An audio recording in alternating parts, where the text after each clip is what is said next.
talk about that real quick, but it's going to definitely take up time, about crashing the one wheel. And then the first thing I did after being like horribly injured was do a sound healing. And I had this experience of like this energetic dump of, I can talk about that. Were you on the live for that part? I don't think so. I kind of was going in and out of it. You must have jumped on right after that, because that's kind of what started the conversation. It's a little bit of a long story though, so we can kind of just stick with what we're doing. Here, let me try to get this light better. I'm gonna like back it up so it gets a little more fill on the wall over there. I mean, that's good. But if you do want to say that story, that sounds amazing. And, you know, if it is too long, I can edit it and clip it, you know what I mean? Totally. Oh, we got a couple people on live. Regan, what's your, do you have a, for follows and stuff like that? Because I'm running the live right here, and then we're talking right here. It's Regan Art Fart, so it's R-E-G-A-N, Art Fart. Art Fart. Regan, R-E-G-A-N, Art Fart. Okay. Yep. You guys on live. We're doing a little sound healing episode for Regan Art Fart, the one and only, on TikTok and on Instagram. Yep. Okay. Well, let me. I'll put it in. I'll put it once we're done on the. I'll make sure I put it in there on the TikTok live once we're done talking about it, and then that way they can follow and see your documentary thing when it comes out and stuff. Should be fun. Yeah. Absolutely. So anyone jumping in on the live, we're doing a little quick chat here on this camera, so I won't be looking at you for a second. And then we're going to talk about some sound healing and some sound witchcraft and frequencies and things like that. So I'm going to hang out with Regan for a little bit, and then I'm going to hang out with you guys. So stick around, everybody. It should be real fun. All right. I think we're going. Cool, you ready to begin this? Absolutely, let's do it. Awesome. Okay, so just to start, for, like I was saying, you know, people that don't know anything about sound and vibration, how would you explain it, like within ourselves and the world around us? Yeah, well, just vibration in general is everything is vibrating at some level or another, and you can absolutely measure the vibration using meters, using an oscilloscope or sensors and things like that to check the vibration. And from the core atomic level, and how I kind of like to look at things on a little bit more of like the mystical level, the core atomic level is a vibration. Like it is not a particle and it is not a wave when we look at it on the smallest levels. It is just a vibration of energy.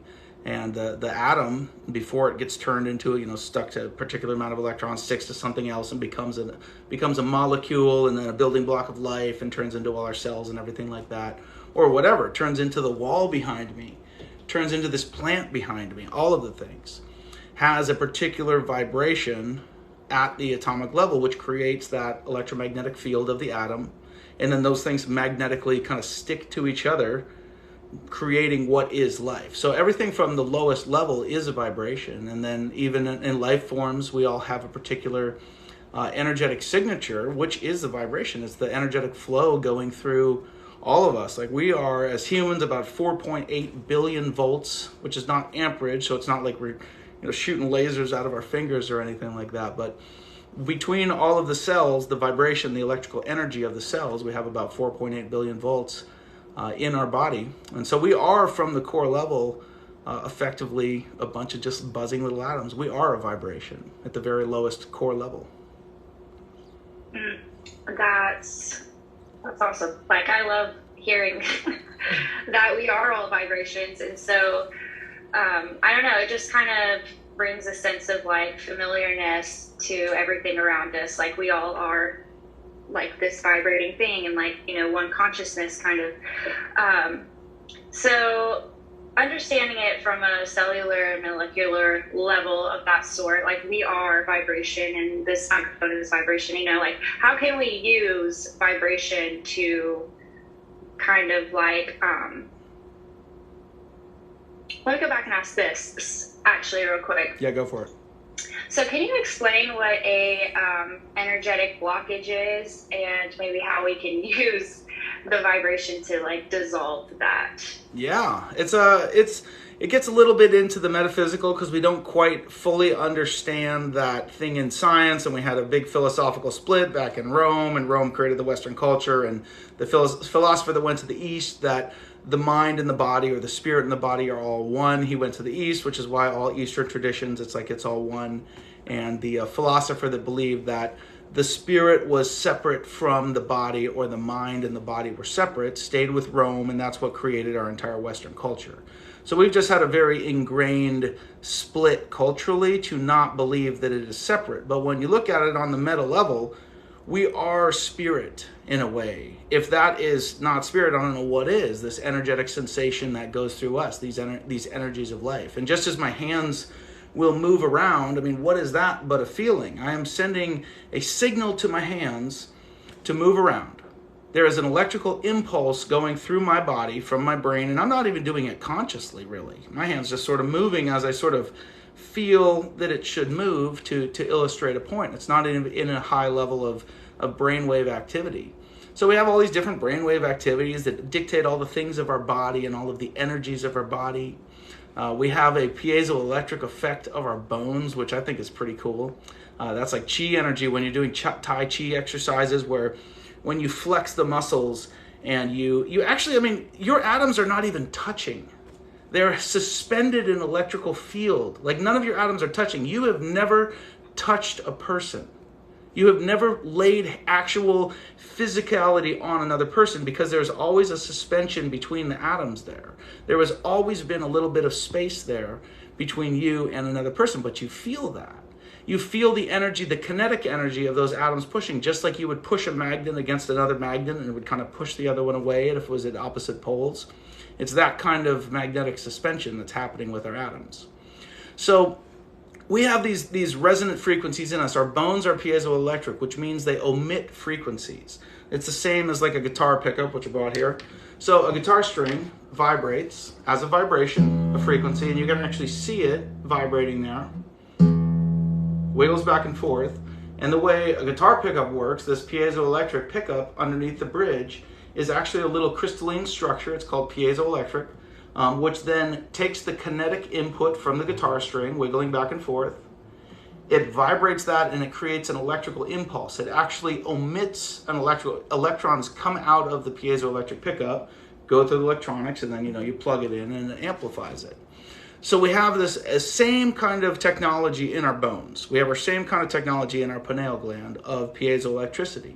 And that's what like chi energy is. Like you see the Jackie Chan 1-inch punch, and it's like, he's not, he's got his hand there and he punches a guy and the dude goes flying. And it's not like anybody can create enough kinetic force just through the muscles alone, but he's like building it up, and it's the same in Tai Chi exercises. You build this energy field from your actual bones. So we have these vibrations of us, and we actually have an energetic field that we can look at in radiology images. Some people call it the auric field or the toroidal field of energy that kind of surrounds everybody. If you look at any basic science book and you look at a magnet, you see that little energetic flow, maybe an arrow is like doot out and around. You see that simple flow of energy, and that's just how magnetic energy works. So us at these core levels are these vibrations, and everything is some form of vibration.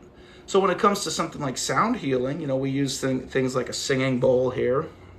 So this is like a Tibetan bowl or a singing bowl that when you ding it, I like to say I ring it with the dinger, or ding it with the ringer.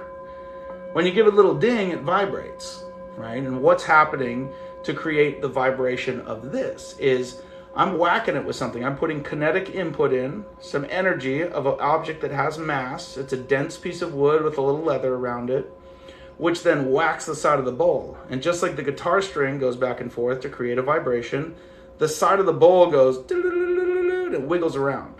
So this bowl is about 433 hertz, or 433 oscillations a second. That is the frequency. A hertz is the frequency per second. So the edge of this bowl goes ding, ding, ding, ding, ding, ding, ding. It does one cycle every 433 times in a second. It's tuned to that. I mean, it's kind of a rough one. They just sort of hammered out. That's the one I checked it with a spectrum analyzer, so I would know what actual frequency it was. Effectively, it's tuned to a little bit sharper than F sharp if we're talking about like concert pitch, but neither here nor there. So what happens is the edge of it vibrates at a particular rate, about 433. When you first hit it, it vibrates a little faster, and then it settles into that nice hum. And you can actually hear, probably on the mic here, you can kind of hear almost an oscillation if I move it around. Sort of, it sounds wiggly. So what's happening is the way that sound waves are created, there's actually pressure in the air molecules. So when this thing whacks all the air molecules around, all the oxygen, hydrogen, and many others in the air here, it actually creates a pressure which creates a wave through the molecules. Now we can't see that wave, it's a sound wave, but we sure can hear them. You can sort of see it. Say you look at a subwoofer, like a big old subwoofer speaker. You can see the speaker cone moving. When it's like real bassy, it's like whoop, whoop, whoop. They're real heavy. So the lower the frequency is, the slower the oscillation. So it might be going 40 times in a second. So you can actually see it moving. It's a much higher pitch. It's going 433 times in a second. So you can't see it moving, but you can still hear the sound wave. Your eye, your optic nerve and stuff cannot differentiate 433 times in a given second. It just turns into a blur after, like, I don't know, 60 or so times in a second. It's just like you can't really differentiate it buzzing anymore. It just turns into a blur. It's the same thing you might think of as a refresh rate on your television or on a video game card. The faster the refresh rate, the faster the photons are refreshing every second. And those are actually LEDs in the screen blinking. It's not on all the time. It's just going blink, blink, blink, blink, blink, blink, blink. So if it's 256 hertz, it's a 256 times a second. So it just turns into a blur as your optic nerve processes it. Those are all frequencies. Those are all energies. So when it comes to things like sound healing, and maybe for binaural beats and things like that, where you have multiple sound bowls at different pitches and different frequencies, this one is just kind of designed to make a nice ding. You can also do it like this, sort of hear the hum of it.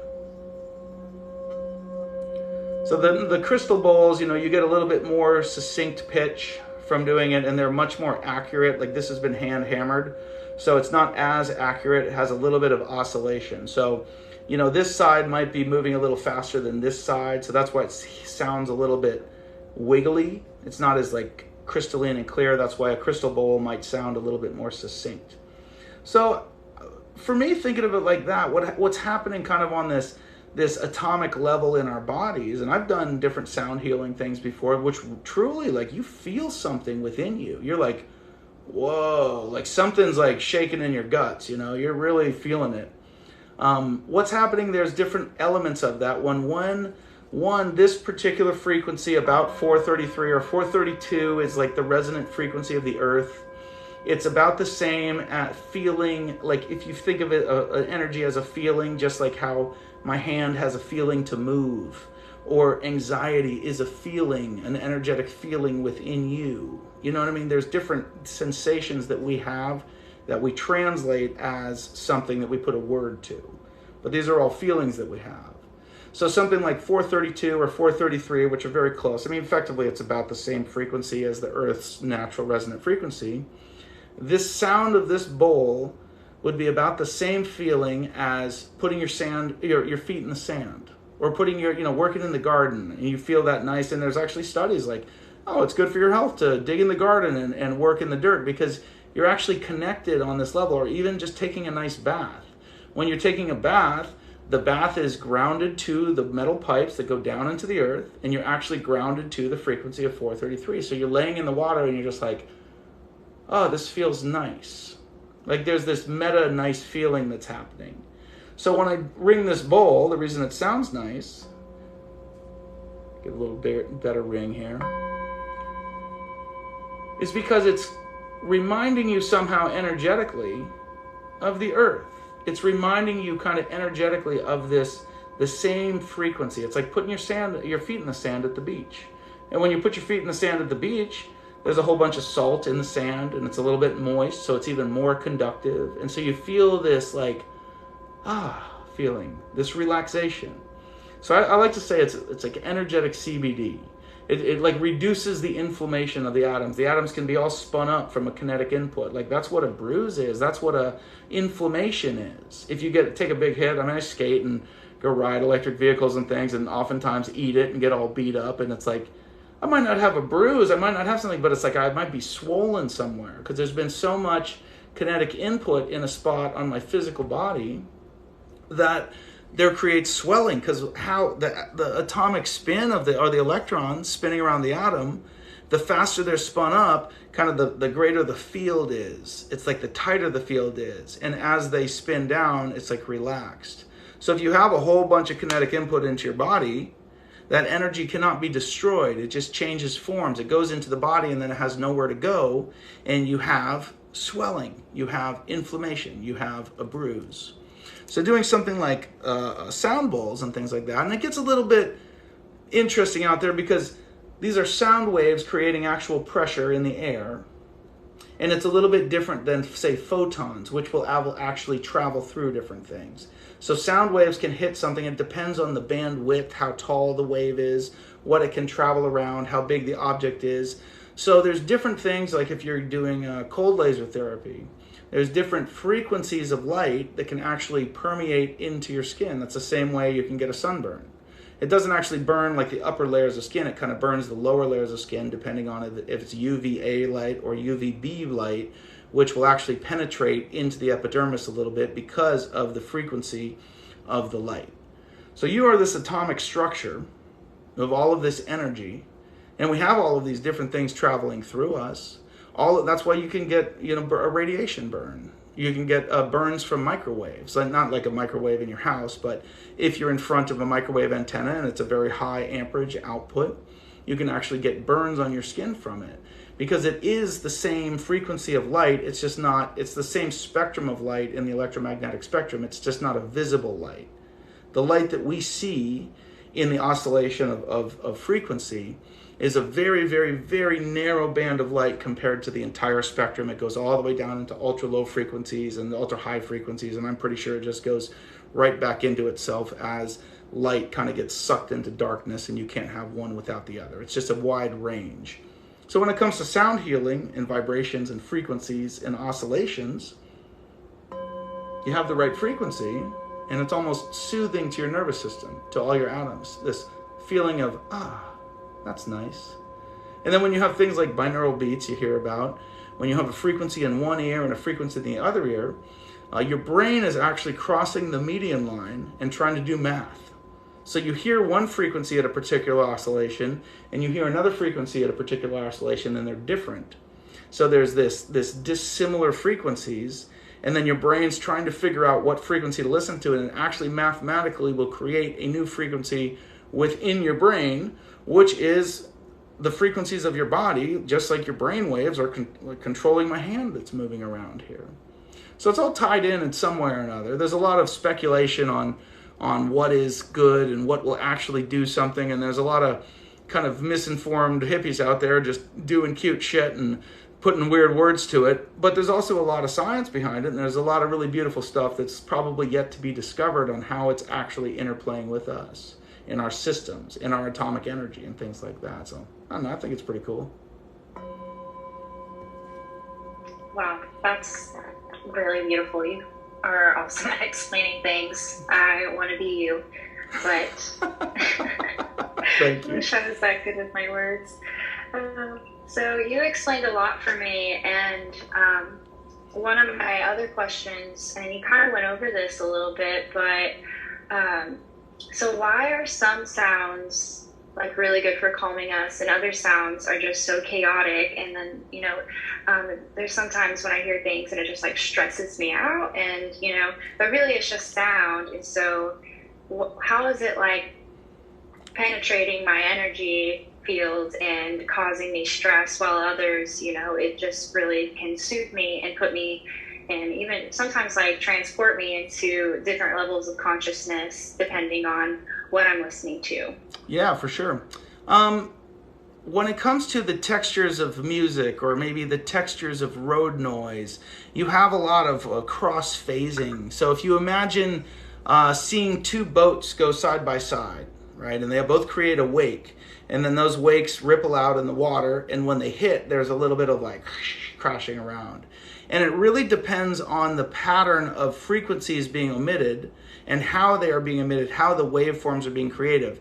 If they're of the exact same frequency and they hit just in the right spot, they can actually cancel each other out. They kind of go and cancel each other out. If they hit just in the right spot at the right frequency, they actually boost each other in the middle and create a much more amplified sound. It's the same with photons in light, and when we send a photon down the particle accelerator and things like that. One photon alone has a particular amount of time that it travels at the speed of light before it transitions into another form of energy. Two photons that are out of phase, which you've all probably seen a sine wave, or you think of like a heart rate monitor going beep, beep, beep, beep. That's more of like a triangle wave. A sine wave is the wiggly one. Looks like an ocean wave. So if you have one photon, and it's kind of the same thing in sound waves, one photon going at a particular, or a sound wave going at a particular thing, it has a die-off all by itself. If you have two that are going and they're out of phase with each other, each time they either hit each other, they can kind of run into each other and cancel each other out, or in light, they actually sort of like magnetically propel each other forward, or they can magnetically run into each other. So if they are of the same phase, they're operating at the same time, they actually pass and they go fling, fling, and they like send each other, there's a greater output if they're in phase, if they're the same like geometric pattern. If they're out of phase with each other, they can have these weird peaks and harsh feelings. So I would just assume that it's almost like maybe the difference between walking on a smooth surface with bare feet and walking on a rough surface with bare feet. You know what I mean? It's like a bunch of rocks out there, like sound wave rocks of these peaks and things. And when you have a lot of different sounds, or a lot of intense sounds, like just as this is a soothing frequency, if you have a bunch of intense frequencies that are really peaked out at a particular EQ pattern, they can probably just feel very energetically like pokey to you. They can feel abrasive to you, just like walking on a bunch of rocks. And sound waves and waveforms get really, really complex depending on how they are formed, where they're going, what they are passing through. Even as it's all mathematical. If they're passing through a small orifice, if the frequency of waves are the same as the orifice, then they end up spreading out more. If it's narrower, then they end up doing this weird little oscillation thing. And there's a whole lot of different theories when it comes to waveforms and things like that. But effectively, you could look at it like it's just a mess, and it's a bunch of spiky points in it, and that interplay, just like a soothing one would interplay with our nervous system and our atoms and kind of calm them down and spin them down. Other ones are going to agitate them and spin them up. So you almost have like energetic inflammation of the nervous system. So that's why it's nice when you get out away from all the noise, and it's like it just allows all the atoms in your body to just sort of spin down and or you listen to a nice sound healing with tuned bowls and there are particular frequencies, and it really takes you in a different space, man. If you're like laying with your head close to the sound bowls, you get in this weird meditative space where you're just like, what is happening? Where am I? Or you finish that sound healing up and you're like, what? Did I just go to the bathroom? I don't even know, like, what just happened, you know? You're just out of it in the best way. Yeah, absolutely. And I can even use sound frequencies sometimes to like not only calm myself and meditate, but also to like concentrate and stay focused. And like, I feel like, I don't know, it'll just kind of put me in a good frame of mind to be more receptive to things and just really kind of tune into things. So that's another reason why I just know it works, because it puts me into good states of mind where as like different types of music can stress me out, or it can make me not focused, or things of that nature. Absolutely. Yeah, and it's I mean, if you just think of it as brain waves, or even the energy centers of your body, we have all of these different areas in our body where our nervous system connects. We have these little connection points within our spinal column, these little bundles, and nadis or nerve bundles. And in Eastern tradition, it's called the chakra system. You have your your root and your solar plexus and your sacral chakra and your heart chakra and your throat and your third eye and your crown. And all of these different energy centers of the body are the same places like emotions hit us and feelings hit us, anxiety in the heart space, or stress, you know what I mean, or love in the heart space. I feel open. Or you're thrown off in life. You can't pay your bills, or somebody leaves you. Some of that low level stuff gets upset, and you feel it down in your guts. You know, it's like, sick in your gut. Or maybe you have to say something hard to somebody. You need to like speak some truth, and all of a sudden your throat's tight.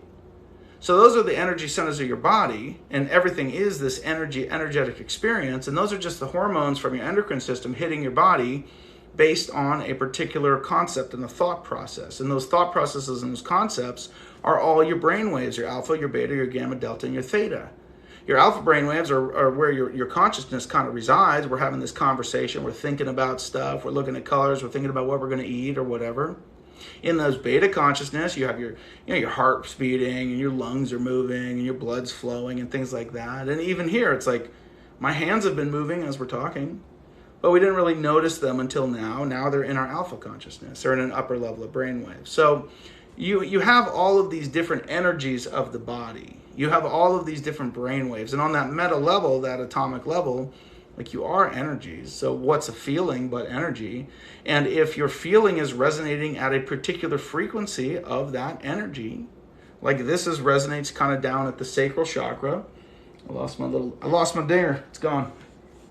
This resonates down at that kind of low level, like kind of down in your gut. That like real kind of soothing, like this is about 433, and that's right in that energy center. It's also the same as the visible spectrum of light. It depending on the resonance of it, it changes colors. And actually, I could show you right now. Let me just turn off one of these lights. So if I change the color tone of this light here, whoops, I can do this. So this is a kind of a balance for what we're trying to do. I can turn it warm and it turns kind of yellow, or I can turn it real blue. So that's for balancing the color tone for any given video application. So that's a frequency. Right on the back of these lights, you can't see it, but it actually tells you what the actual hertz is. So you can balance your video lights for just the right color. So it's the same thing as the energies of the body. Any frequency will represent in a color of light in the visible spectrum. Well, not any frequency in the visible spectrum. I mean, you got all kinds of in the spectrum of light that you can't see, but you know, the lights that we can see here has a particular range of visible spectrum to create the balance. So all of it is a frequency on one level or another, whether it be light, whether it be sound, whether it be the feelings of your body, whether it be your emotions, whether it be your thoughts. It's all some form of energy transmitting information. And so when it comes to sound healing, it's like, of course, you give it the right frequency, and it's going to balance out that kind of area of the body, of the feelings of the body. So if it's a soothing frequency in there, it's going to feel more soothing. If it's an abrasive frequency in there, it's going to be more abrasive feeling. And so it does make a difference on how you feel, depending on the sounds and the environment that you're listening to. So you can use different types of frequencies for specific symptoms and kind of try to work on that energetic level of, getting everything back into harmony. So can, like outside life circumstances, maybe let's say like, I don't know, stress or not eating well or exercising, things like that, are those all things that can kind of like sit in your body? I don't know how I'm trying to explain it, but sit in your body and you can kind of like... I think it's a gentle, like very meta level thing. Like there is a full range of the human experience. You cut your arm off and you're bleeding out, like definitely call the ambulance. You know what I mean? You're stressed out, like do a sound bowl healing. Because there's a whole range of energy there. You know what I mean? You take a real big hit. Like I can tell you a story of I crashed my one wheel, right? It's this like self-balancing electric like death machine. It's just great. It's a one-wheeled electric skateboard. And I was going about 25 miles an hour and I just ate it into the concrete and just took a really hard tumble. My whole body was just like every joint was swollen. Nothing was broken. There was nothing I could do at the hospital. And one of my friends was like, I'll give you a sound healing. And I was like, sounds great. Anything sounds good at this point. So we did this sound healing. She worked from root to crown. And I was like, I don't know if this is going to work. You know, obviously I'm not expecting to be healed because I have large swaths of skin like ground off my body and I'm all beat up. My joints are hurting. Everything's hurt. My wrist is hurting. You know, everything's like really messed up. But I did this sound healing at her house and I had some friends over and I was laying down on the couch and I kind of crashed out into that like space zone during a sound healing. And she worked from root chakra up to crown. And as I was laying there, it was a perfectly like cool evening and I was perfectly nice and dry feeling. Not sweaty or anything like that. And I woke up out of it and I was like, whoa. And I sort of sat up and my scalp was just dripping in sweat, just like pouring down. I was like, what in the world is going on here? It was just absolutely like pouring off my head. I was like, what is up? And as near as I could tell, my body wasn't sweaty. Nothing was wrong other than the fact that I hurt like hell because I had just crashed into the ground and rolled at 25 miles an hour, like right on the asphalt. I mean, luckily I was wearing a helmet and things like that, so I lived. But near as I can tell is as she kind of worked that energy up with the sound bowls, that energy has to, like all of the kinetic energy that had been put into my atoms that spun up and created the inflammation in my body. Because what else is that? But I mean, what's happening there but that inflammation, you know, on that mental level? Near as I can tell is it sort of worked gently up through my body on just this real low level. And then by the time it got to my head, like going up to that crown chakra, because everything resonates at a particular frequency, all the different energy centers, it didn't have anywhere to go. So it came out of the top of my head in sweat, in heat. Or maybe it didn't come out in sweat, it came out in some heat. It had to transform somehow. So then my body did the natural thing it does to cool down and just got very sweaty. And I did feel more calm. I did feel a little bit relieved after that. I was not healed. I still had very aching joints. I still had large swaths of skin removed. So that's why I say, like, it's kind of like energetic CBD. It's not going to do a real big, you know, so you're not going to grow an arm back or anything. But it's like soothing those atoms, bringing them down, bringing the inflammation down of those spun up atoms, so then your body can do the natural healing process a little bit better. So it's not so much that the sound will heal you. The sound will take you back to sort of homeostasis. The vibration will take you back to a space of homeostasis, so then your body can do its natural healing processes without all the gnarly inflammation and things like that. Okay, that was a really good explanation of that. You know, it can kind of help facilitate healing for your body by putting it into its like natural state it's supposed to be in, like getting it back to that frequency where it's supposed to vibrate. And so I guess once you add sound to the equation, it can kind of speed up your healing process. Yeah, I think so. I mean, I've had that experience. I can just say that I've had that experience, and on a pretty gnarly crash too. Like I had really beat myself up on that one, and that was the experience I had. And I did a few other things and a lot of energetic work and some Reiki and different things like that. And that particular crash, I've crashed 4 times on a one wheel in my life, just all over 20 miles an hour, and all just grinders, like broken collarbones and stuff like that, just horrible crashes. And that was the crash that I did a lot of energy work with. And it was downright mystical because I healed up in about a week to the point that it would have taken me like a month. And then I was like completely healed in a month. And usually after a crash like that, it would take me like 3 months to really fully feel like, okay, I'm good. But it was only honestly about a month after this horrible grinder of a crash, and my joints all felt better. I was like, all right, let's go shred.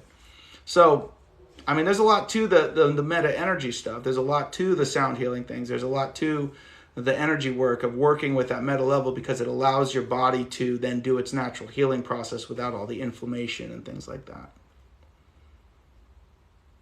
Okay, so you wear helmets all the time, right? I do wear helmets. Well, sometimes if I'm just cruising on a skateboard, I'm not wearing a helmet, being honest. But if I'm skating in the park or if I'm on an electric vehicle, I always have a helmet on. So because I've definitely worried a little bit. I've definitely cracked it. I've cracked a couple helmets on crashes, and I would have died if I hadn't had a helmet on. So if you're going real fast on things, just always wear a helmet. So I knocked myself out one time, so it's good to have a helmet. Let's see. So, another question I have is, can you explain what entrainment is and how that kind of works? Um, I don't even know what entrainment is. What's entrainment? oh, entrainment? Okay, so basically, I guess it's just the word for being in tune. Like, okay, so if you have a certain frequency and then another vibrational frequency is there, like they'll recognize each other and then they'll become in tune. And so I think that's something like with tuning forks. You know how tuning forks can be in tune with each other? That's entrainment. Okay. If that, so entrainment, I mean, I could look at it from a,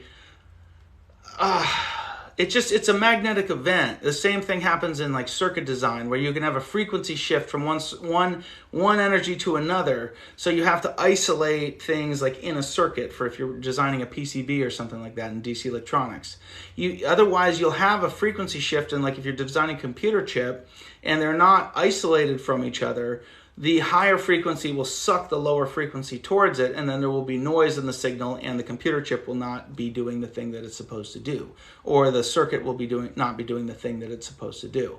So I could see it working exactly the same way on that like meta atomic level, where if you have one particular resonant frequency, it's just like if you can get stressed out by music, you're being entrained to that frequency of feeling stress. It is the same feeling you might have of stress, the feeling that would trigger your endocrine system to trigger some stress hormones, cortisol and things like that. Maybe it's the same way that sound bowl is vibrating, entrains your cells and things, or your atoms to vibrate at that frequency when they could be off at a different frequency, because we are all just frequencies. So I think entrainment would be kind of referring to something like that. It's just having a stronger signal that will pull the other signals towards it. It will sync up to it. It will create the environment where it will actually magnetically pull the frequency to be aligned to the same waveform. And just like I was talking about how those frequencies of like photons, if they're not synced up, they will be out of phase with each other, and there will be an exponential die-off instead of an exponential output. Or one by itself has a particular die-off by itself. So it's sort of the same as kind of soothing all of the atomic structure and putting it back to a state of homeostasis, a space of where it should be. So you're going to, whack a tuning fork or whack a sound bowl at a particular frequency to get your cells to feel that way. Because what is the feeling of stress but a particular frequency triggering your endocrine system? Or what is the endocrine system but frequency of the hormones? Because it's all at this meta level and energetic sensation.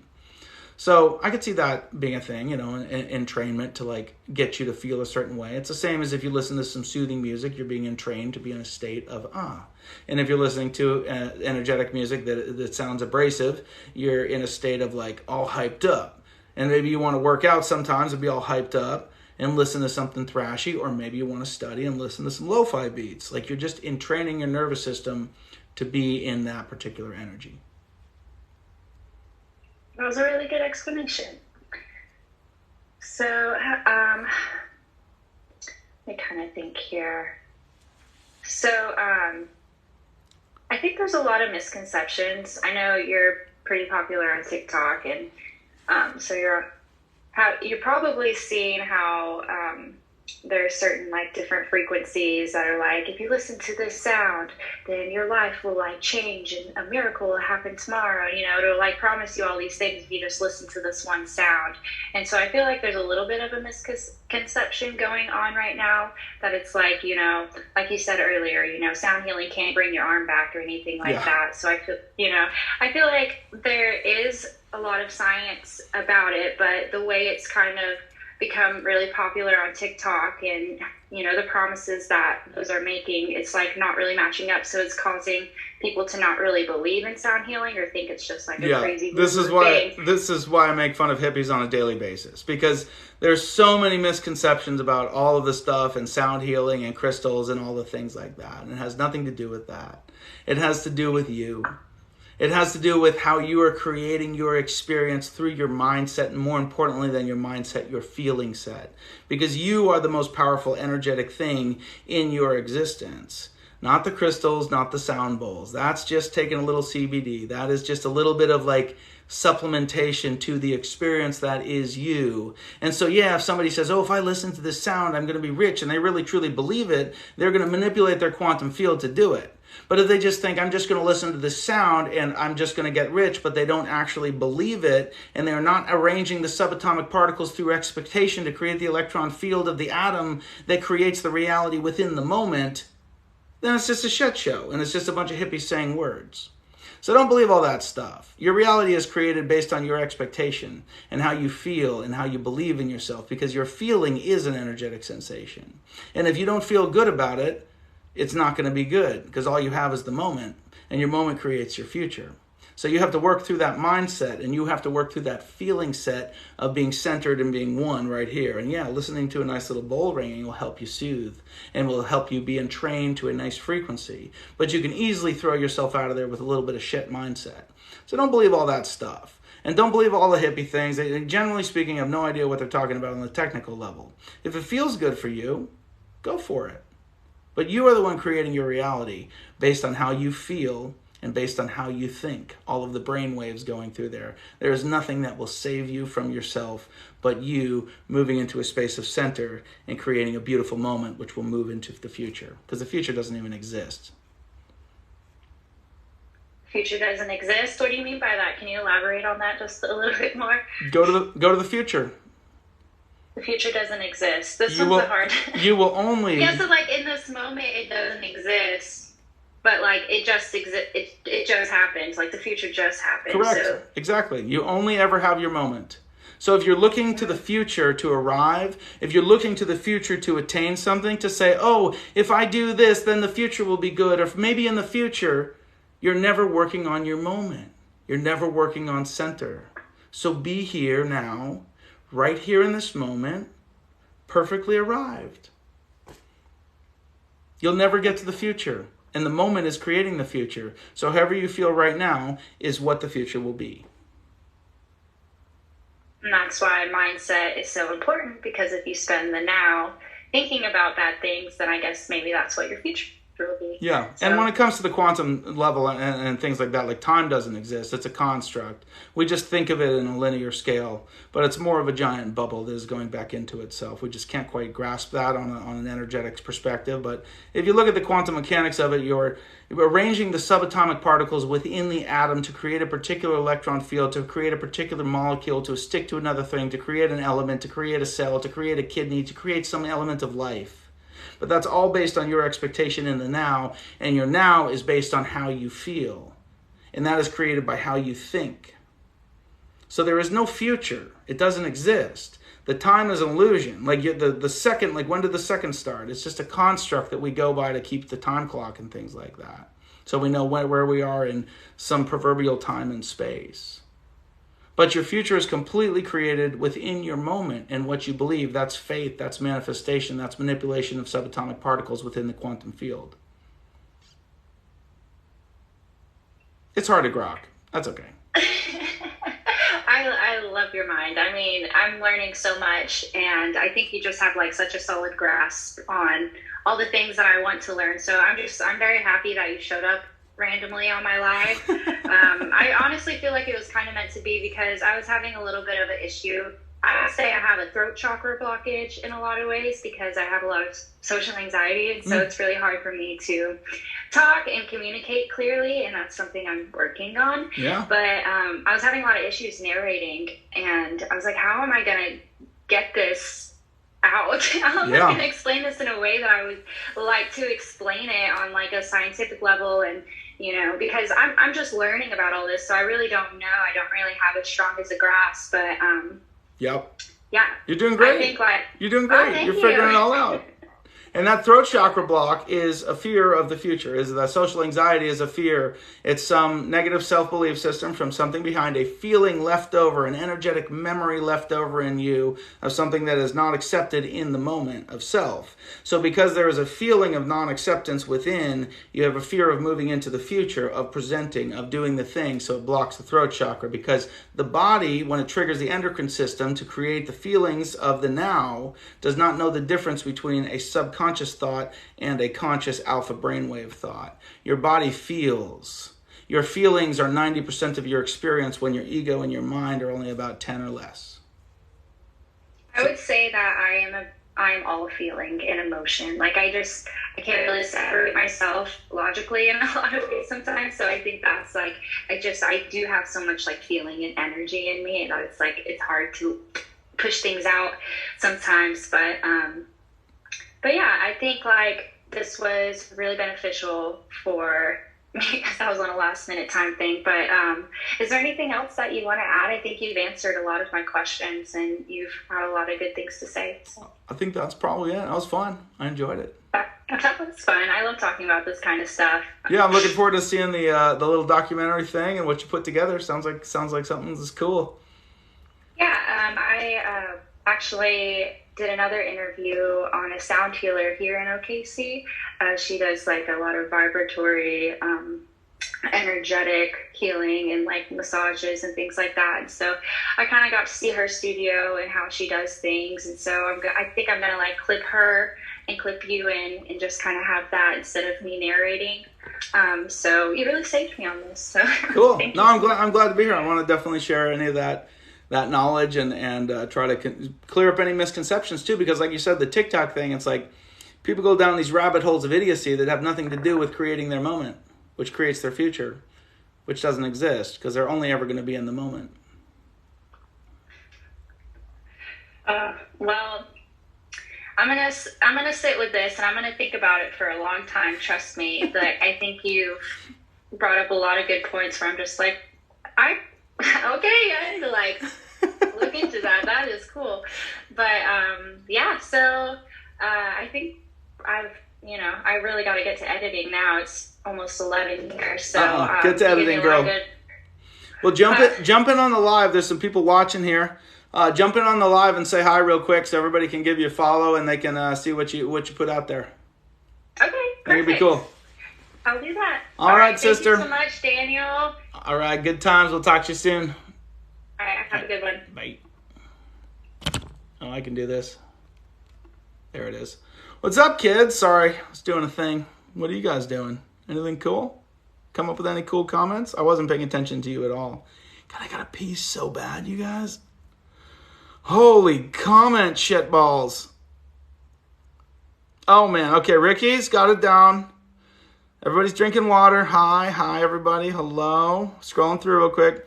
Are you an energetic copy of Josef Fritzl? Because you look like him. Yeah. No idea what that is, but you must be a handsome son of a bitch. You can't hide who you are because our vibes give us away truly. Hey, thanks for the bunny, Lisa. Thank you for the love, guys. Interesting, but hard to comprehend. I know, I can't keep track either. I believe this is why churches have praise and worships, make people feel the vibes. Truly, Lisa, as somebody who's worked as a worship leader for years and years, you can absolutely manipulate people's emotions and things like that with a guitar and some cute little singy sings on stage. It can get pretty gross. Am I a pickle kisser? No. Well, I love pickles, but I don't think in that same context. You're explaining this so well. Thank you. I've always been curious about singing bowls and freaks. Yep. Spells. Ricky wants to spell. We got that. You do really feel it, truly. I love the way you project disingenuous information. Yeah, absolutely. Stress relief, grounded. Hey, man, good evening. I might have found a very nice crystal gift you out here. Oh, really? I will sniff the shit out of it. Hey, Brian. I don't know if you're still here, but good to see you, buddy. He denied that. He's my buddy, Dan. He's the same.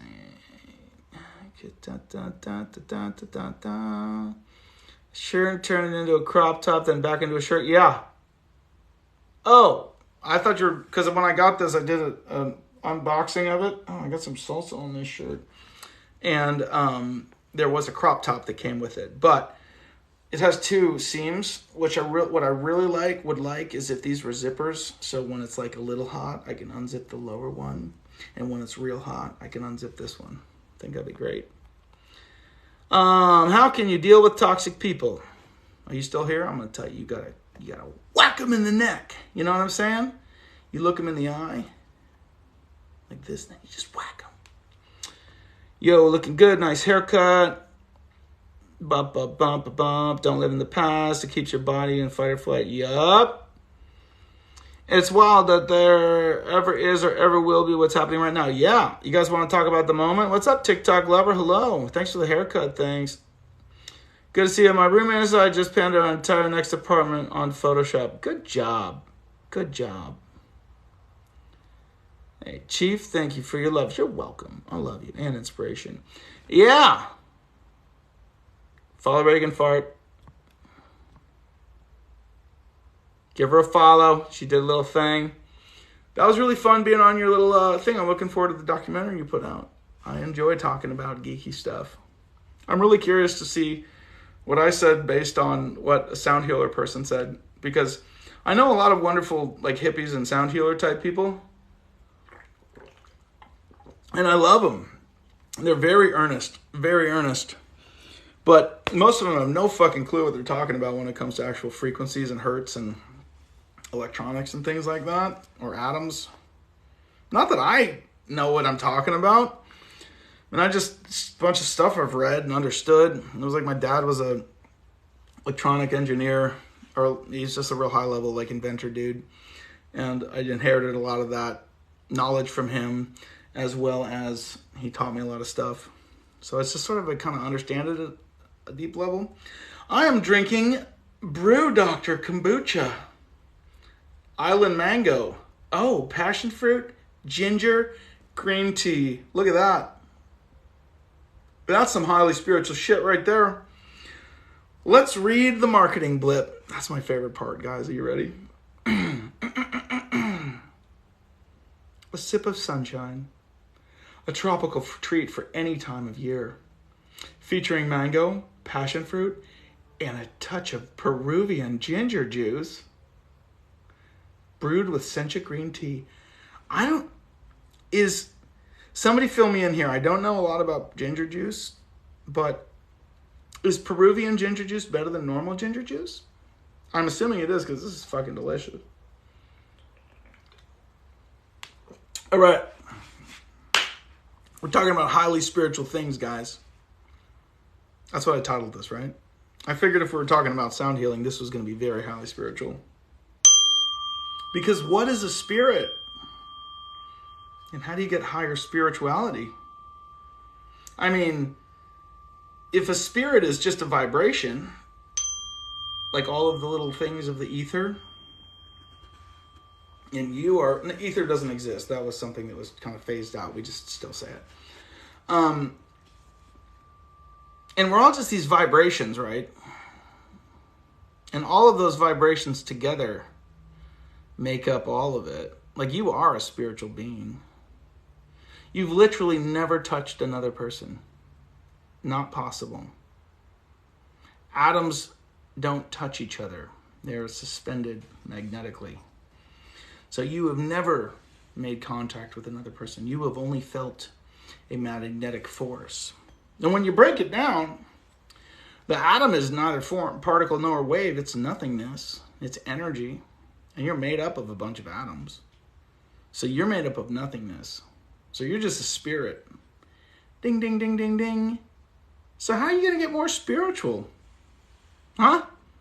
What are you going to do to get more spirit than being a spirit, huh? It's a total shit show. And every time anybody tries to get more spiritual, they're judging themselves in the moment to say, oh, I'm not spiritual enough. And as they're judging themselves out here, feeling unspiritual enough, they're creating non-spiritual feelings. So what are we talking about? The ether was like the space between kind of thing. It was an old theory of physics. It's just basically like spirit, space, dead air. But we figured out it's like oxygen molecules and things like that. It was an old term in physics. I don't remember when that was phased out.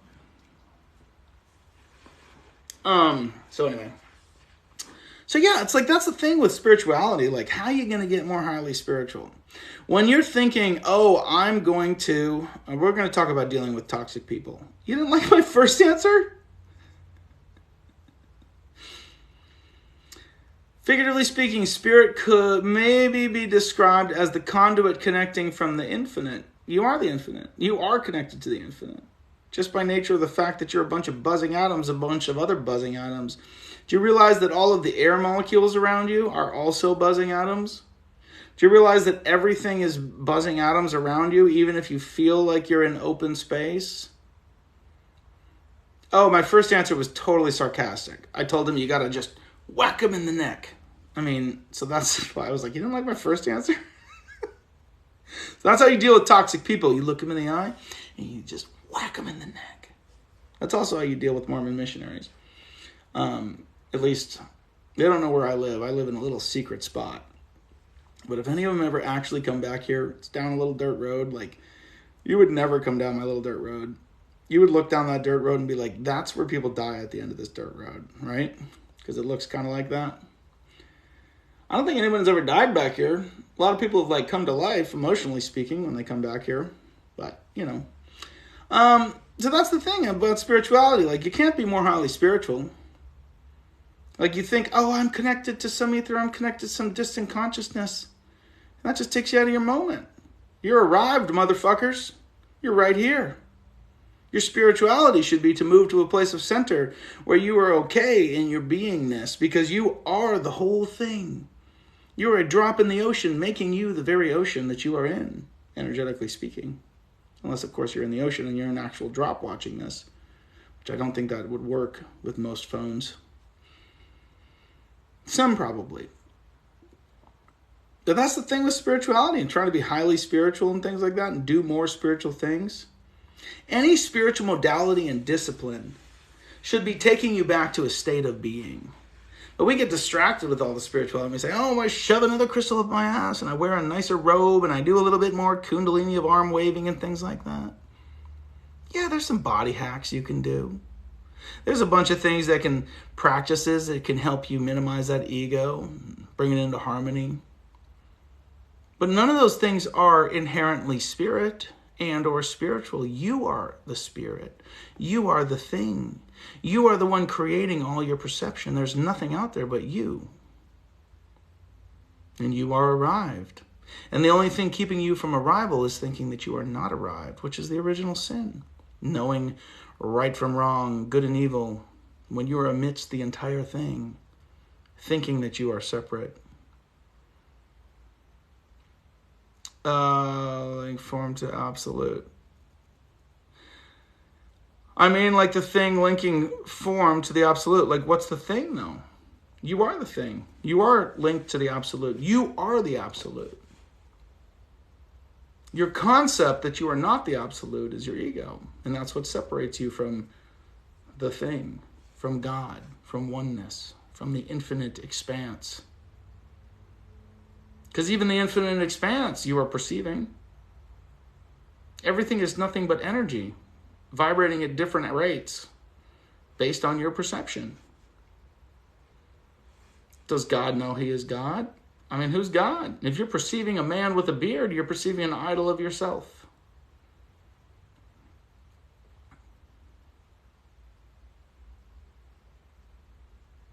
How do you get more spiritual when you are spirit? How do you get more spiritual when you are the very thing that you're trying to be? You're my God. I wouldn't. That sounds sketchy to me. I should make little Daniel Buddhas. No, I don't want to do that. Mustache. Do not fucking worship. There's nothing here to be worshipped. You'd be worshiping yourself. I'm a concept in your mind. You don't know me. You've never even touched me. You can't even touch me, seeing as that we're all a bunch of atoms that never actually touch. They're all magnetically suspended. I'm just photons on your screen. Little sound waves. Nothing but spirit.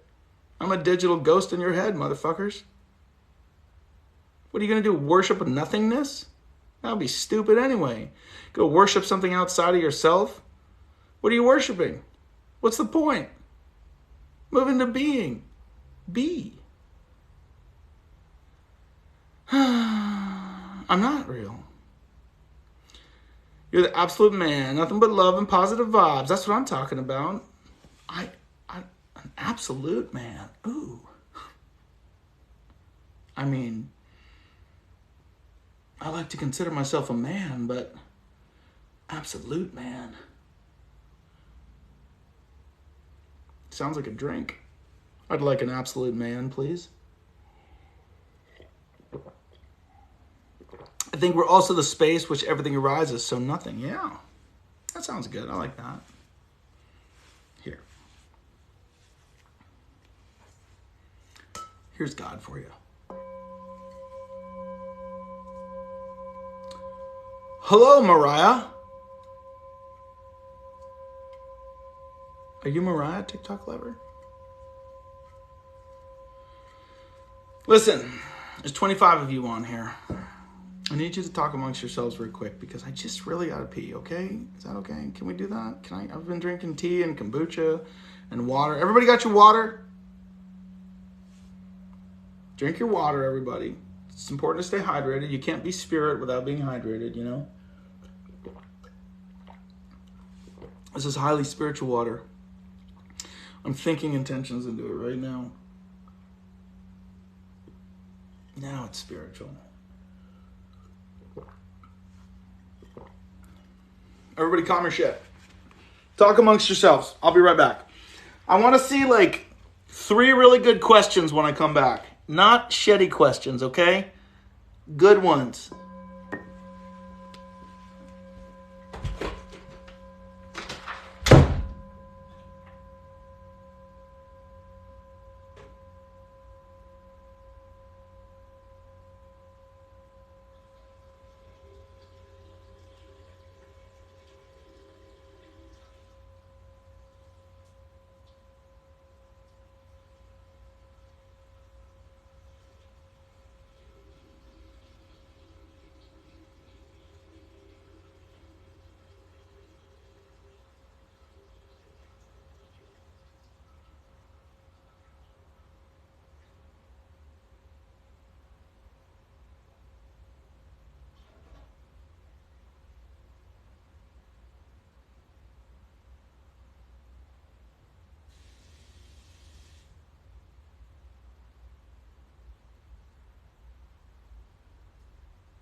I'm back, motherfuckers. Are the 3 good questions yet? I just walked in. What's happening so far? Everything. Ooh, why do angry people attack each other? That's a good one, Ricky. That's a good one. Hold on, I gotta get a little Ganesha. I have highly spiritual things in my hands right now. We're gonna get crazy. Oh, man. Why do angry people attack each other? Because they perceive that they are in danger. Because they have had some kind of conditioning in their life to say, this is dangerous. We have a little thing called neural bonding that happens. You have a context that causes you pain. Here's a context causes you pain, right? Pain creates what we perceive of as anger, right? Who wouldn't be angry? Who wouldn't feel the feelings of adrenaline and cortisol, right? That's what pain is, part of the process of pain. And so when we have a context that has pain involved, when we're in a similar context, somebody reminds us of the pain, all of a sudden our fucking endocrine system triggers the pain, and then we're angry again. It's conditioning. It's the way our memories work. It's the way our feelings work. It's exactly what I help people deprogram and undo in their emotional alchemy sessions. Help people work through all their shit. Open up that stuff. Open those old memories up. Find why they feel that way. But angry people attack each other because attacking is part of the autonomic nervous system defense mechanism. It is the fight response. So when they feel they are in danger because they are in a context that reminds them of the pain, they say, why, God, and then they attack. Maybe they run away. Maybe they leave their body. Maybe they fawn. We are nothing but a chemical reaction. I'll drink tea to that. Let's talk about spiritual stuff. This one's highly spiritual. See this mala? This isn't any old mala. This is a mala that's a chakra mala. Made by a witch. A real witch. For me. Custom. It's got some rocks. I don't remember all the names of them, but they're real nice. And what's a mala? Doesn't this look spiritual? Do you think the earth has chakra points? No, I don't know. Probably not. I mean, maybe. That's stretching it. Like, chakra points are just to define something within the nervous system. God is spiritual? Who's God? God is your perception. Any element of God that you think of, this is God, that is God, is nothing but an idol, an element of God. Because God is the whole. Is God a man with a face? It's an idol. Is God an element, like Ganesha here, from Hindu tradition? The elephant god, breaker of bonds, giver of treats to little kids. Tied himself up with a snake one time because his guts were busted open. Look at that little snake. But this is just an element of God from Hindu tradition. This is not God. This is just a concept. It's a cute little statue. I like Ganesha. He's cool. He's always got a bunch of tools and stuff. He's just ready to bust shit up. Go to battle, but he always has a little bag of treats for the kids. So I like him because he's ready for some shit, you know? He's kind of dusty. But then he's always got treats. So, kind of reminds me of me. So I create an idol of myself by liking Ganesha. I say, I resonate with this. That reminds me of elements of myself. Also being a part of God.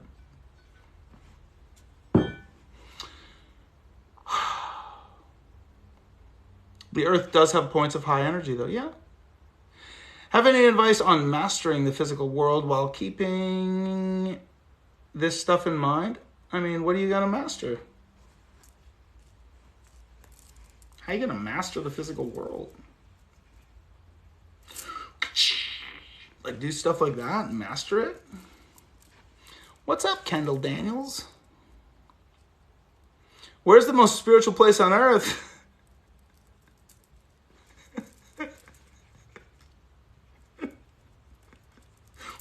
Right here.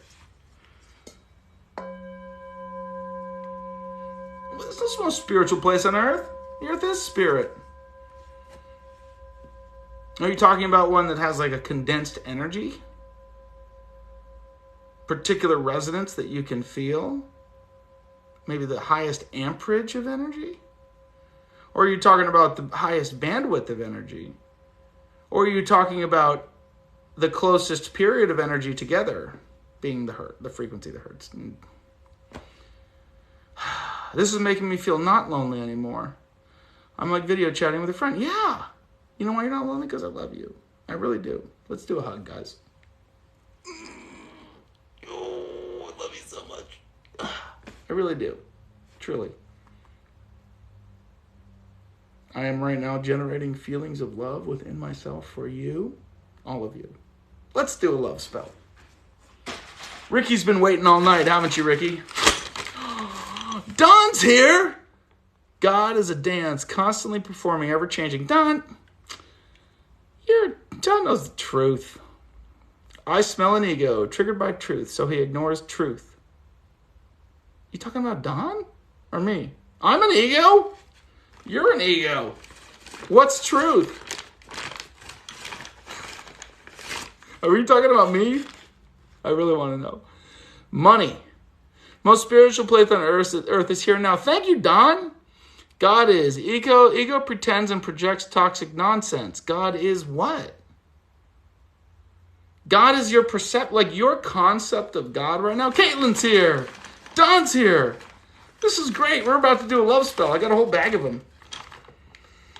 They're scented even. It's the scent of love.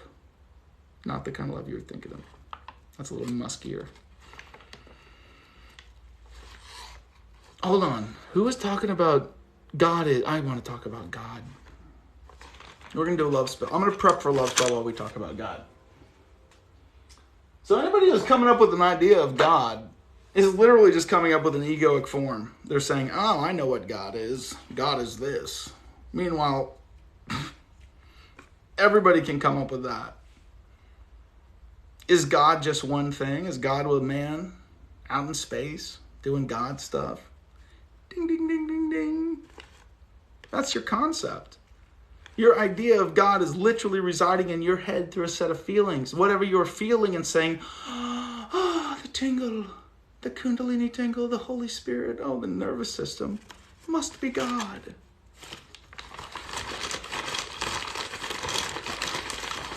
We are all each other. You guys want to do this one?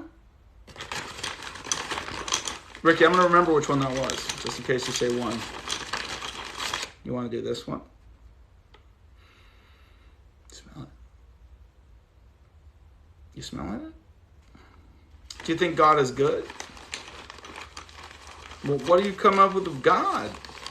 I mean, there's a whole lot of shit. Ricky! Why do you always get to pick the first one? I forgot where it is already. There's like 11 of them left in here. That did smell good, didn't it, Don? Yeah, God is good. But how can you be good if there's bad? So God is also bad. If God is all of it. I mean, are we talking about God is all of it? Or are we talking about... Thank you, Ricky. I got a little stressed out there. Ooh, that's a good one.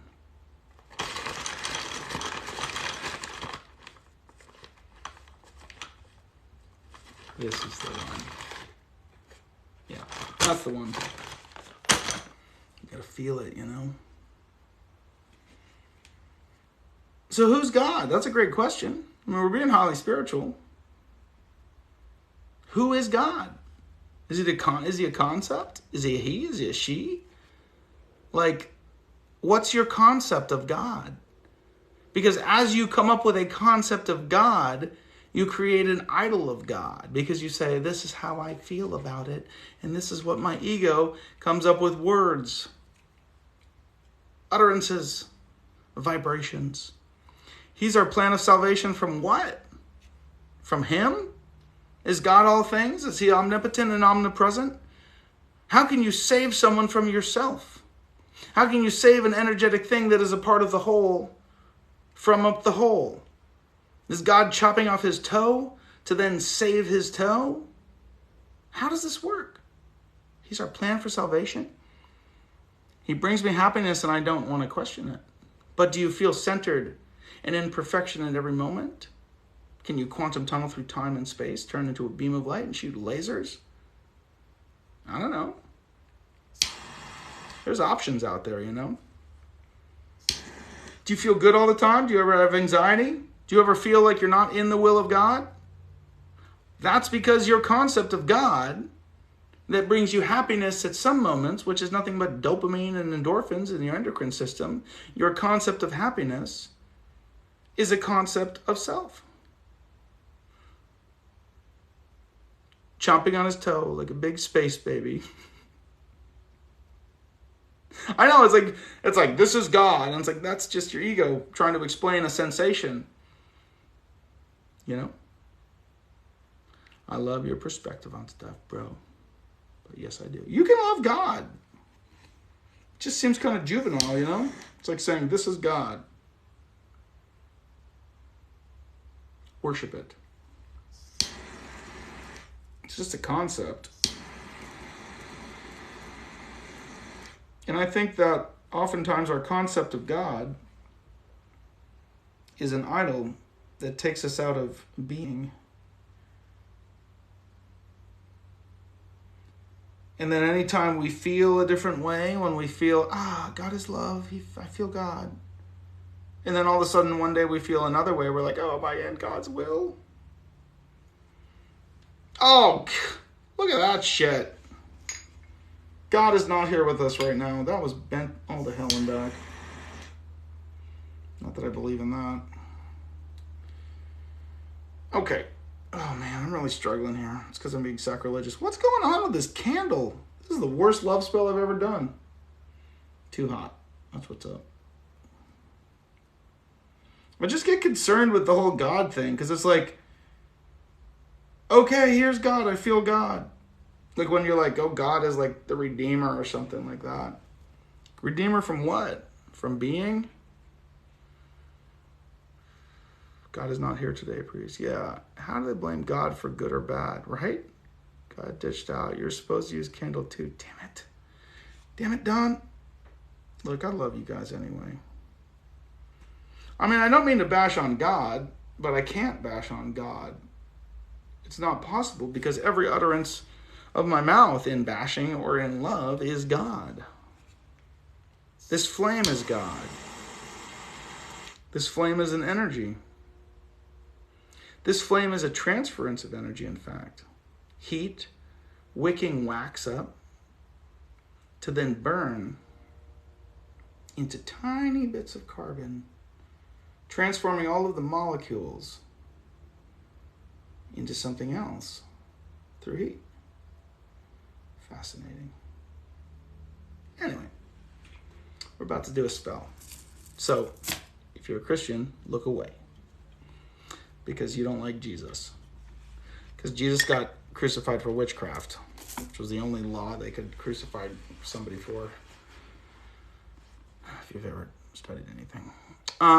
What's your feelings on the force feeding of religion in something like prison? Oh, gosh. I think that's horrible. Though a lot of times, people at like a real base level that are scared and have a lot of trouble, it's nice to have a little bit of religion to hang on to say, it's not me that's causing me to feel like this when it is. So they say it must be God.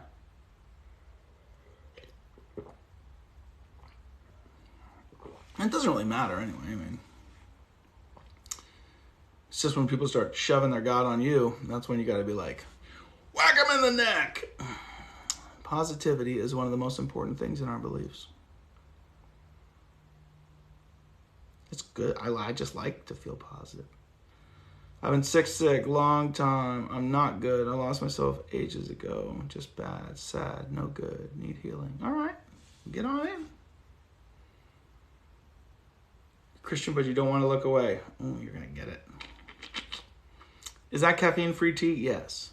I think so. It's mint chocolate from the Republic of Tea, and it is delicious. How do they teach children values if not with religion? Not saying values are good. Well, what are values?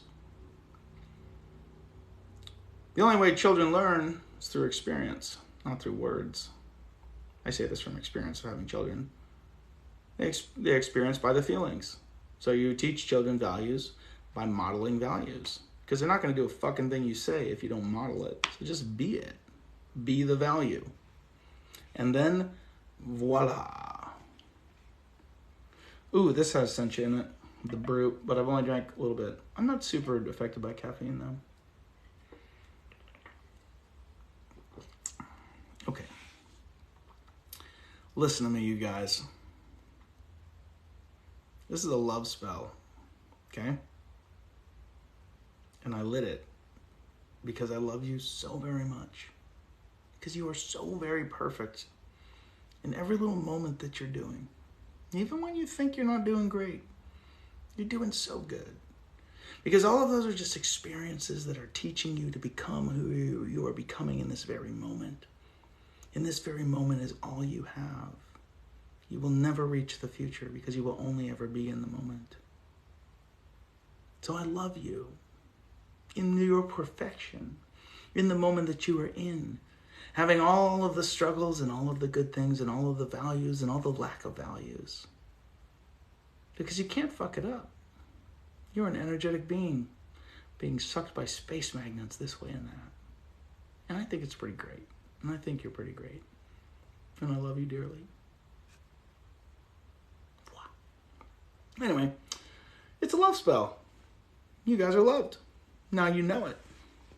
And I spelled it out for you with words. That's the whole spelling thing. And now that you heard that, and I believed it, you can't help but believe me, even if it's just a little bit. And it's soaking down into your little quantum bones right now as we speak, and you're like, damn it. I don't know if I believe him because I can't believe that about myself. And we can only receive the love at the level we can love ourselves. But I still kind of feel it, so maybe I'm starting to love myself a little bit. You know?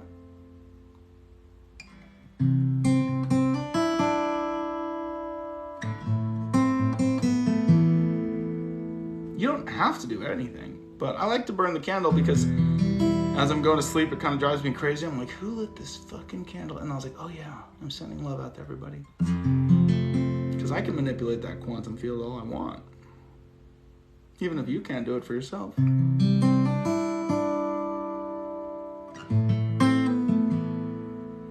Oh no, but I love myself. That means I think I'm okay, and that can't be. Don, you're okay, and you know it. The whole tradition of a candle is to put your intention into the candle, and then as it burns, the flame creates a higher frequency. But what is the frequency of love? I mean, this might be the frequency of love, and we just don't know it. Ah, a D. Ever so sharp. Technically, I think that is in the chakra, the frequency of love. The D is like heart space. But that's relative too. I mean, it's completely relative because we're talking about seconds, how frequencies are measured, hertz. And if it's a D tuned at concert pitch, that's A440. And why wasn't it A442? Nobody knows.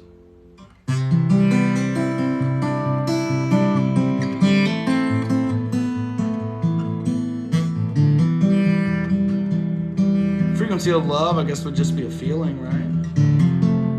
And every single concept you have is just a feeling. I mean, think of love, right? I feel it. And I'm gonna quiz you guys here. Feel a foozle right now. Everybody feel a foozle. Nobody knows what that is because I made it up. So you can't feel a foozle because you have no concept of what a foozle is. And even if you had a concept of something, you wouldn't be able to feel it if it didn't exist. So love must be a feeling. And a feeling is a frequency. As we are energetic beings, you know. How do you make sense of anything, though? Is everything nothing? It's freeing, but also hard to exist. Well, that's because you're in your head. You gotta feel into it a little bit more. Making sense of it is always going to drive you crazy because that is nothing more than your ego. That's your alpha brain waves, your comprehension, your consciousness. You never think about the fact that there are air molecules all around all the time, though you feel them pulsing through your very veins. Transcending duality is realizing you are nothing and everything at the same time. Yeah. Love is love. I love pizza and I love my children. Wouldn't die for pizza. So what is love? What's up, Eddie? We refer to love as a concept, which is a feeling, which is a frequency. But would you die for pizza? I mean, some of you would. Don would die for some pizza. He's dying for pizza right now. I can smell it on him. Don, when are you gonna come down here and hang out? I'm not going to fucking Fresno, dude, unless I want to go camping. Let's go to Hidden Valley. That's a nice place to camp up there.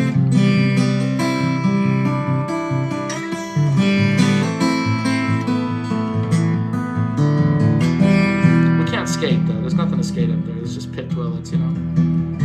Just barbaric. How the fuck did I know what?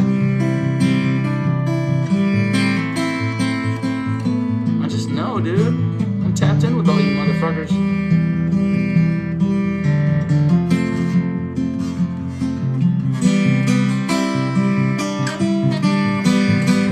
You ever heard of mind reading? Yeah, obviously. I know you love pizza.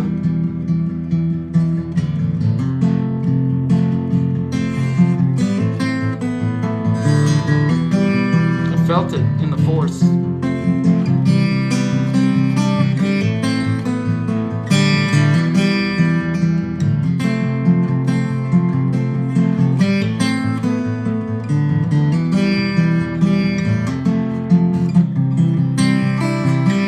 any concept we have, any word not associated with a feeling, I had a mullet before. I went and got it cut, right, guys? I was growing a pretty sweet mullet. I'm not a Christian, but I love your vibes, man. That's good. That's probably why you love them. I'm not a Christian. No, I do love Christ. The attitude of Christ, the feeling of Christ, the consciousness, Christ consciousness. I mean, all the Christian teachings from the Bible and Rome are just like, but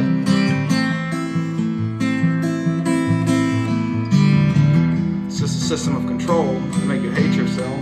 Like you've been intrinsically wicked, you know? Give me a break.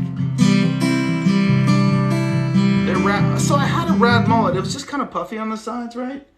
And I talked to the lady. I was like, Angie, new lady, right? Thought she would be good. And I just wasn't impressed.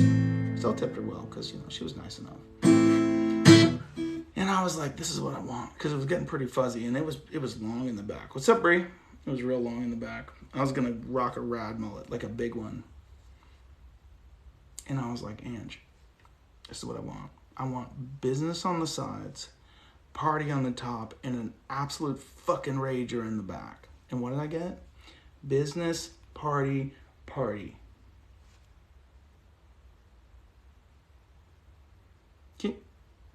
I mean, is this a fucking rager? I mean, it looks good, but it's not a fucking rager, you know?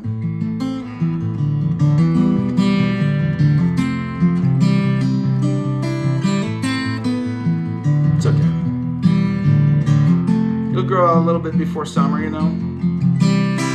Today was you and your boyfriend's 3rd years, Bree. Why aren't you? It's 9:30. Go bang it out. Bree, you know the rules. Yeah, she cut too much in the back. I was like, I did those hair ladies, right? You gotta, look, if you ever want a mullet, you gotta go to somebody that's excited about a mullet, right? Yeah, rager in the back. It's not. It's just a party in the back. It's a party on top and it's a party in the back. So, no, they do. Mullets are here. Yeah, it's 11:30. She already banged it out? Good. I'll keep playing the song, but here's the thing. If they tell you this is code for I'm going to cut your fucking mullet off, right? They say, I'm just going to cut your dead ends. You know what that means? They're going to cut your mullet off. It's like, how many dead ends did I have? Like 2 inches of dead ends? Like, give me a... God. They always cut too much, right? Hold on to me as we go roll down this unfamiliar road. Yeah, I don't put a lot of heat to my hair. Oh, you guys want to know what's funny? I like to use a little mustache wax, right? To tame this beast, this savage beast. Savage, truly. But you really got to get it kind of warm, otherwise it gets clumpified, and you just don't want it clumpified. It's not good. So it was cold, right? I mean, you know, San Diego cold, it's like 60 degrees, and I turned a little space heater on.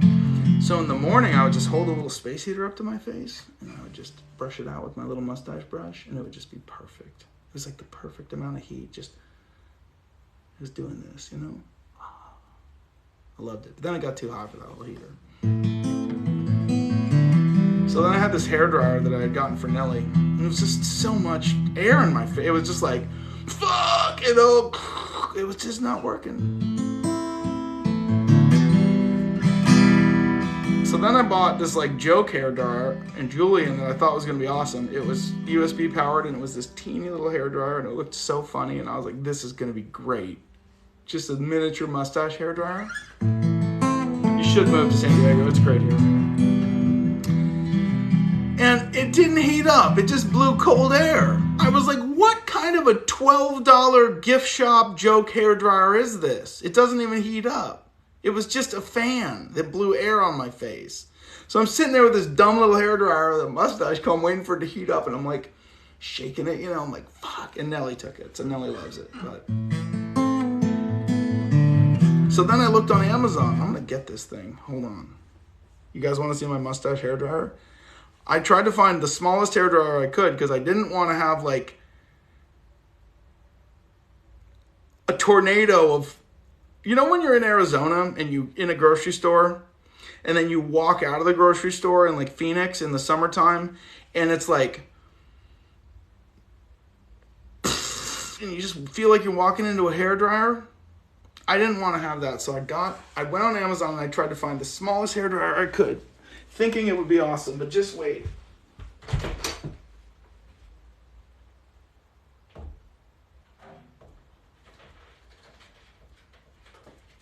here, little bitch. Hold on, we get the comb too.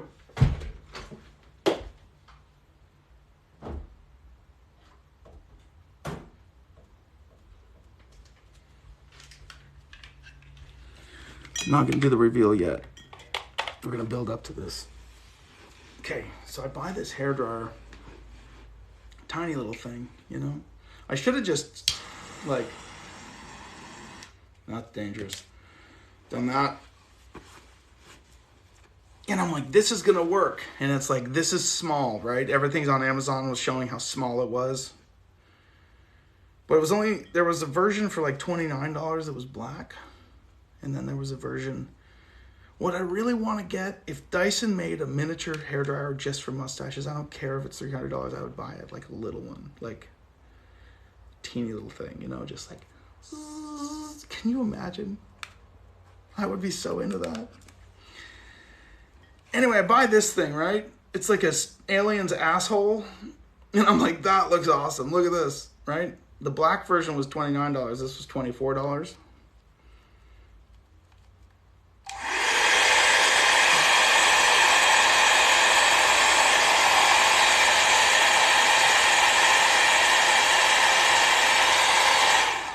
Granted, it kind of works, but it's still...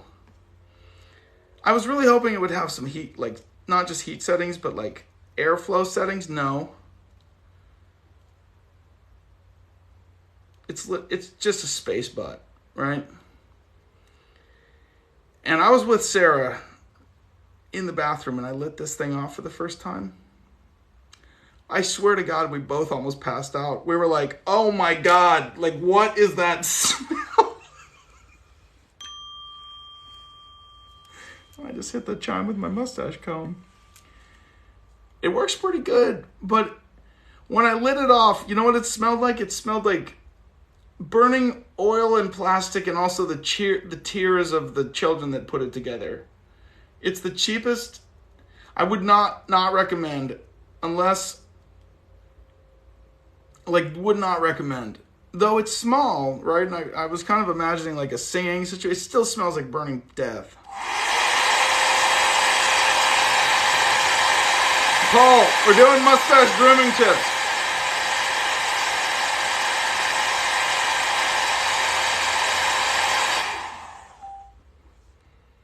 It's louder than, it's like, can't they make it just a little quieter? Anyway, don't buy this one in case you need a mustache. It's honestly just horrible.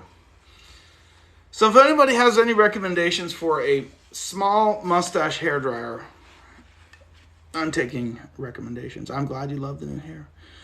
Why would sound or lack thereof trigger anxiety? Lack thereof, interesting. I mean, sounds can trigger anxiety. Just like this particular frequency of 433 triggers calmness. Yeah, all that noise for nothing. I don't want a big giant hairdryer. I want a small hairdryer designed just for mustache usage. I don't want to dry my hair. I want a mustache dryer. And if anybody knows where I can buy a mustache dryer that is specifically designed for mustache, that has very low decibels and warm air with not too much air, just enough air, just for mustaches, I want to know where to get it, you know?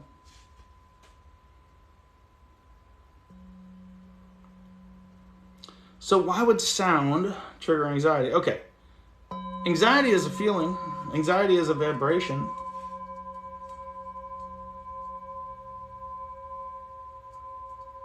So you get the wrong vibration of sound and you're going to trigger some anxiety. Or possibly you have an association, neural bonding, right? You heard a particular frequency in a moment of pain and or trauma, and your nervous system learned, oh, just like Pavlov's dogs. You ding the bell when you feed them and they start to salivate. And then you feed them. And then the next day, and you feed them. And then the next day, you get the idea. And then all of a sudden, you ding it, but you don't feed them, and they salivate. But you never told them, get your food, you know, this is food time or anything. You just trained them with a sound. So that is neural bonding. Their little ear holes and their little saliva holes bonded. They knew it was going to be food time when the bell rang. It's the same thing that happens to us in trauma. Same thing that happens to us contextually. You know, a sound, a smell, any of our senses can trigger something if those senses were activated during a moment of pain. Certain sounds send you into panic attacks. Yeah. 2 of the crystal bowls I use, specifically third eye and crown chakra, are comfortable for my wife. Interesting. Third eye and crown. I wonder why. Does she do good with binaural if you like run like a sacral and a crown, or sacral and third eye, and it's 2 different frequencies on either sides of her head? Because then mathematically in her head it would be a different frequency. Always bonding. Yep. Those neurons are always bonding. Yeah, see that? Like put one, like have her lay there with one kind of spread far apart, because the binaural is going to do a different frequency in your head. That's the whole binaural beat thing. It's one frequency on one side, the other frequency on the other side.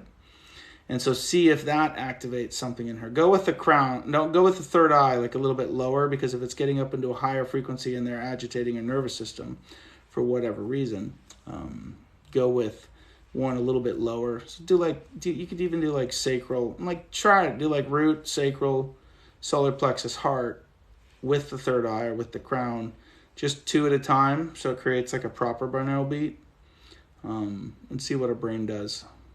Maybe she'll shit herself, you never know. Sound healing's a bitch. Anyway, when it comes to those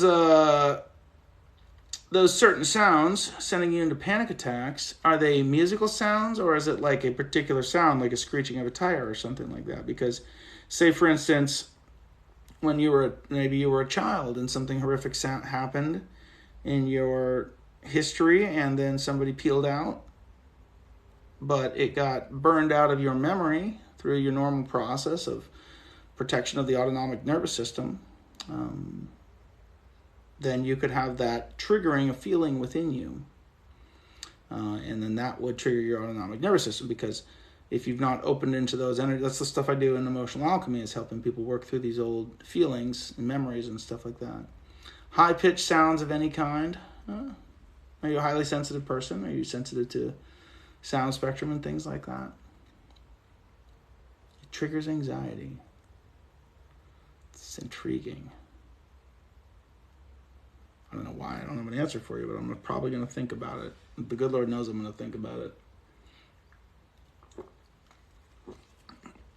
I don't even believe in the good Lord.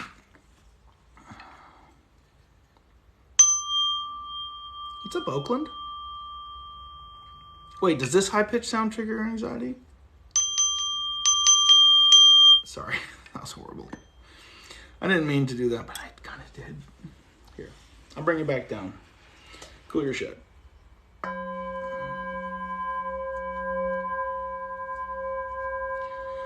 You guys, it's 9:42. You know what that means? I'm getting tired. If you were here earlier, we were talking about sound healing. I was on a little interview with a gal. It was pretty fun. And then we talked about some highly spiritual things.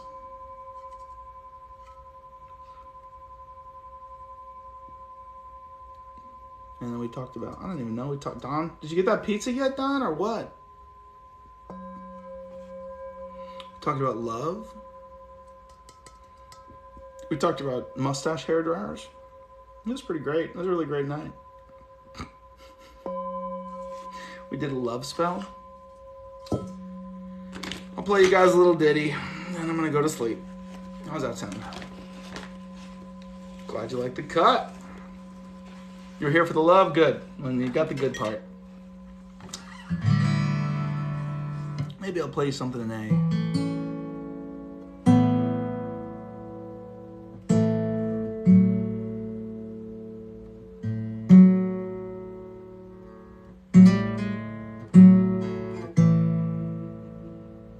I'm gonna make something up.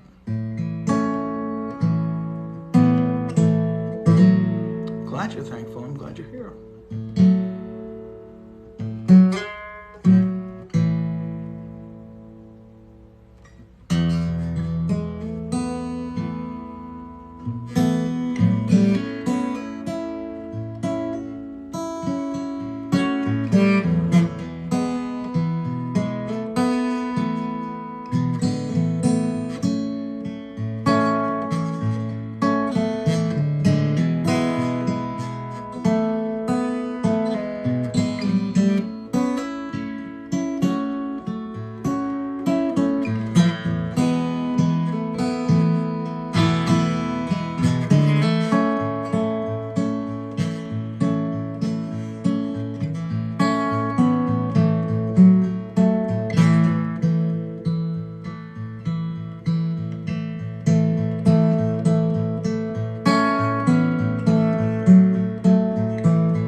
right, gang.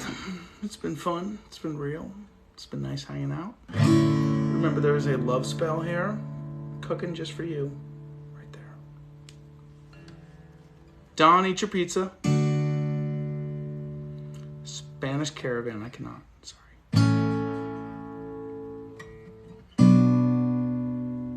And have a lovely night, everybody.